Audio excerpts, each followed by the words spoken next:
All right, everybody. This is a Chapter 5 grammar review video. Just so you know, the slides that I'm about to go over will be available without my lovely narration, also on Schoology, right around where this video is found. If you want to work on some grammar review with me, I would think it would be wise to maybe grab a writing utensil and a piece of paper, or pull up your notes on your iPad. So let's get started. Looking at writing complete sentences with our first lesson all about fragments. Okay, fragments means that a part of a sentence is punctuated as if it were a complete sentence, but it's missing one of two things, or even possibly both.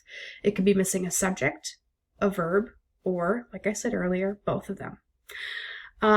If you're thinking a little bit, connections to dependent clause, which we've talked about in the past, a dependent clause contains a subject and a verb, but still doesn't express a complete thought. Alone, it could stand out as a fragment, but it has to be attached to an independent clause to form a complete sentence. So it's kind of like that linked idea, fragments and dependent clauses, but they are different in their own right. For this section here, we are going to practice looking at what is missing specifically in this set of fragments, whether it is the subject, the verb, or both. So pause the video here, try it out on your own before continuing. All right. Because I don't want this video to be over 20 minutes long, because that's what it was previously, I am going to only cover a few of these. But if you want any more explanation, please just send me a Schoology message and I will help you. So let's look at one of each. So number one, passed the grammar test easily. It's left us wondering, well, who or what passed the grammar test easily, which means that this fragment is missing a subject. Number two, by teaching about grammar when I am at school. Okay, who is involved in this sentence? What were they doing by teaching about grammar when I am at school? Did this person learn something by teaching about grammar when I was at school? There are pieces missing here. I would say best case scenario, if you're left really befuddled by a fragment, I would say you're maybe leaning more towards both of these things are missing, the subject and the verb. And let's look at a verb example. Number 6, I believe, the extremely confident student in class, well, did what? What did this extremely confident student do? We are left wondering about this absence of an action being taken place.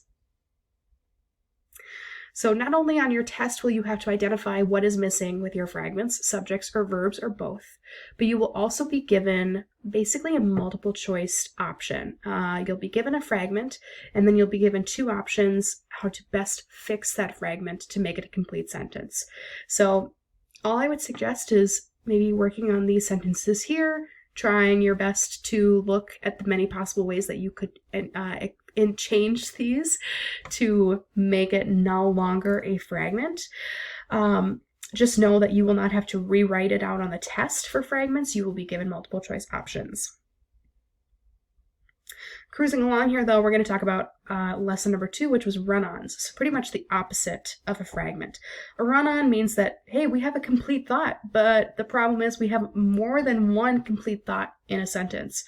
We are stuck with this issue of having 2 or more sentences written as though it were one complete idea, and it can be broken down into 2 different categories, really dependent upon the punctuation. So we have comma splice on one end, which means that a single comma separates 2 independent clauses, but we are left without that coordinating conjunction, that fanboy word, the for, and, nor, but, or, yet, so. Comma can be used in place of a period or a semicolon. But if you keep that comma there, you're going to have to insert one of those coordinating conjunction words in order to fix that run-on. The other type of run-on is a fused sentence. And that basically, and they're really easy to identify, it basically means that our 2 sentences are joined together with nothing at all. No punctuation or conjunction. So if you spot that on the test and you're left without any comma in the mix, you can kind of already single out that it is a fused sentence rather than a comma splice. So let's look at these 2 here. We are going to just pause this video here. Try your best, identify as a comma splice or a fused sentence with these two problems below. All right then. So, our first one, the student studied hard. I think they will pass the test. This is a fused sentence because maybe you even heard my natural breath where that comma should have gone. But we know this is fused because there is no coordinating conjunction and there is no comma present. Number 2, the grammar test can be very easy, comma, you should study your notes tonight. There is only that comma there. We're missing a coordinating conjunction. This is a comma splice. The best coordinating conjunction I can think of here would be the word but. So the grammar test can be very easy, but you should study your notes tonight. Okay, that would be the best way to fix this comma splice. So not only will you identify is the sentence a comma splice or a fused sentence, but we're going to look at best ways to fix a run-on as well. So we have a grouping of sentences below. Basically all have the same idea. They're just punctuated differently. So you've got 4 options. Take a pause and figure out which is punctuated correctly.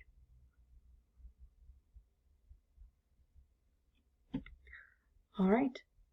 The most correct version of this sentence is number 3. The student studied so hard, period. I think they will pass the grammar test, period. The other options, so like option number 1, has a comma present, but we're missing a coordinating conjunction. Number 2, the student studied so hard, now I think they will pass the grammar test. Now is not considered a coordinating conjunction. We're left still with this run-on. And number 4, the student studied so hard, and I think they will pass the grammar test. And is a coordinating conjunction for and, nor, but, or, yet, so, but we're missing a comma there as well.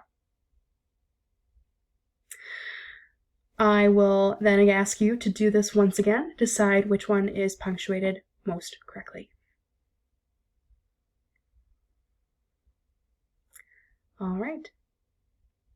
Number 2 is going to be our answer here. And number 2 utilizes a semicolon. So just a little tidbit on semicolons. Semicolons are basically a pause. They can replace a period when the information before and after the semicolon relate to one another, when they share an overlapping idea. So this one is correct. It says the grammar test can be very easy, semicolon. You should study your notes tonight. So we're replacing, rather than a period in there or a comma and a coordinating conjunction, which would both work just fine. But we threw a semicolon in the mix. Personal choice, I would say, writing style choice for sure. Just remember that in order to use a semicolon, what becomes before and after has to relate in some way. All right, let's look at lesson number 3, wordy sentences. And as I mentioned before, wordy sentences are something that you will find not only in your own writing, but ACT and SAT tests down the line.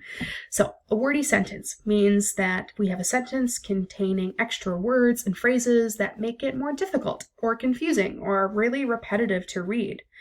So it's our job then to kind of weed out the wordiness.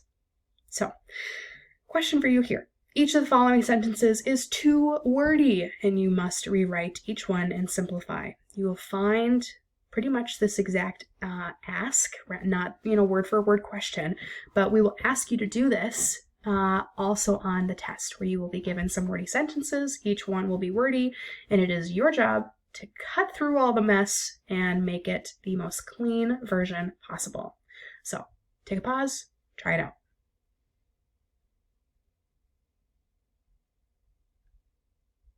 All right then. All right, so let's just look at the first one really.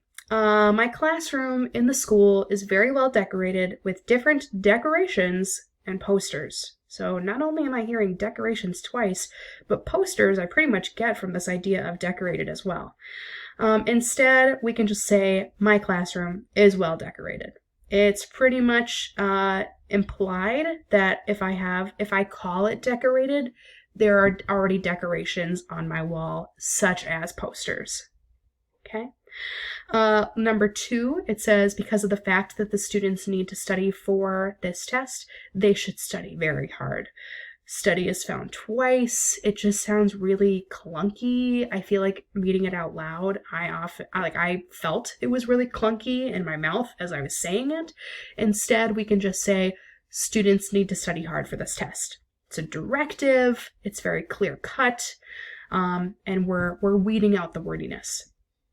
And then finally, number 3, it can be said that my brother plays music in a band as a musician in New York City in New York. Oh my gosh, what a wordy sentence. It seems like this author might have been trying to hit a certain word count.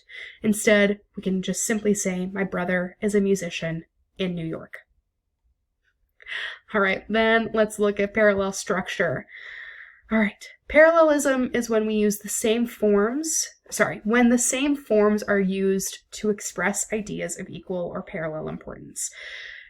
Typically, how to achieve parallelism is when we make sure that all of our verbs are in the proper tense, meaning that they match. Okay, so the best way to look at this here, it's going to be multiple choice for the next a couple slides, I believe. So each of the following sentences have parallel structure issues. I want you to choose the best option for correction by filling in the blank with one of these 3 options below. Same thing for this next question. So take a pause, look it over, and move on. All right, so number 1, I studied last night in order to pass the test and blank. And what? We're looking at and improve my grade. So if I'm looking at this other verb in the sentence that would tie to improve, because I want to make sure that improve is creating that parallelism, I need to look at what is present. So I studied last night in order to pass the test and improve my grade. I didn't say passed. That would match with improved. And I didn't say passing the test, which would match with this one. Instead, I said pass, which would match with our verb tense of improve. Okay. Feel free to check this one on your own because my video is getting pretty close to the deadline here, so I want to make sure I have enough time to go over the next few slides. You can complete this question on your own if you would like. Pause here. Answer is as follows. Pause here to check as well. And then finally, active and passive voice. So a verb is active when the subject of the verb performs the action. It's passive when the subject of the verb receives the action. So just like my Scooby-Doo and Shaggy active versus passive voice example in class, active would be Scooby and Shaggy solve the mystery. Passive is the mystery was solved by Scooby and Shaggy. Okay, so moving on here. All of the following sentences are written in passive voice. It is your job then to change them into active voice. And this is something that you will be doing on the test. So take a pause here. All right. So rather than the review session was appreciated by the class of students, you would want to write something like the class of students appreciated the review session. Same thing goes with, let's look at number 3. Teaching students about grammar is loved by me. Ooh, that sounds like a bad sentence, okay? You can really look for if it's passive, if it uses that word by. So let's change it into active. I love teaching students about grammar, okay? And I believe that's where we'll stop for today. Please let me know if you have any questions about any of these things. Look at the slides that I used for this video, and good luck on your test, Lakers. You're all going to do a great job. Take care.